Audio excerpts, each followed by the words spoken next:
नमस्कार, कसे आहात? मजेत? मामाचं वावर यूट्यूब चॅनलमध्ये आपले स्वागत.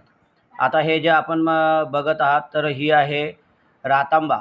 याला कोकणामध्ये रातांबा म्हणजे कोकमची फळे आणि ही उन्हाळ्यामध्ये कोकणामध्ये भरपूर ठिकाणी पाहायला मिळतात.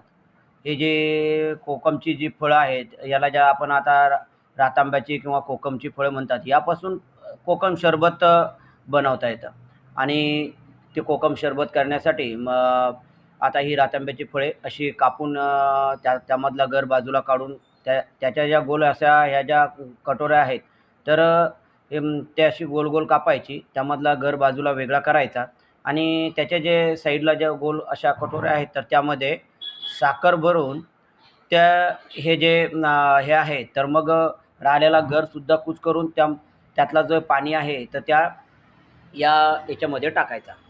आणि अशा आता हे साखर वगैरे या कटोऱ्यामध्ये भरल्या जाते. त्यानंतर ती साखर त्यामध्ये टाकल्यानंतर हे सर्व एका पातेल्यामध्ये म्हणजे आपण ज्याला आपल्याकडे जे पातेलं असतं, तर त्या पातेल्यामध्ये ते एकावर एक ठेवून असे वरच्या साईडला सुती कापड बांधून ते उन्हात ठेवलं जातं. 5 ते 8 दिवसामध्ये अ, ते पूर्णपणे एकजीव होतं आणि नंतर मग त्याला परत ते गाळून त्याचं जे हे तयार होतं, तर ते सरबत म्हणजे कोकम सरबत. तर त्यामधलं थोडंसं सरबत घेऊन अ, बाकी त्यामध्ये पाणी वगैरे मिक्स करून त्याचा मस्तपैकी असं आंबट गोड असं हे सरबत तयार होतं. परंतु हे बनवत असताना एक कुतूहल होतं. कारण कोकणामध्ये एक पहिलं तर कोकणात आल्यानंतर आता पहिल्यांदाच हे कोकम पाहिलं आणि खरंच कोकम कसं लागतं, याचं सरबत कसं बनेल, आता 8 दिवस वाट बघायची म्हणून हे एक इन्स्टंट म्हणून सहज बनवून बघितलं.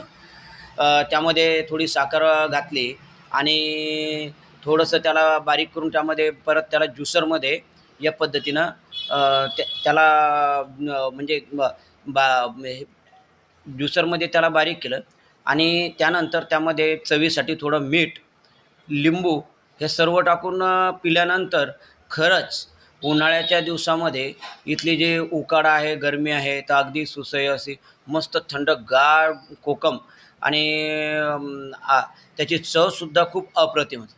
तर हे शरीरासाठी खूप फायदेशीर असं म्हणजे यामुळे उष्णताचे जे आजार आहेत, उष्णतेमुळे होणारे ते टाळता येतात. त्यानंतर पाचक आहे, आम्लपित्त वगैरे दूर करते. बऱ्याचशा फायदेशीर गोष्टी यामध्ये आहे आणि ही सर्व निसर्गानं आपल्यासाठी केलेली एक गोष्ट आहे, की उन्हाळा हा म्हणजे प्रत्येक ऋतूनुसार ती जी फळे येते, तर त्याचे सरबत असेल, ते इन्स्टंट खाण्यासाठी तर ते खायला पाहिजे. कसा वाटला व्हिडिओ जरूर कळवा. धन्यवाद.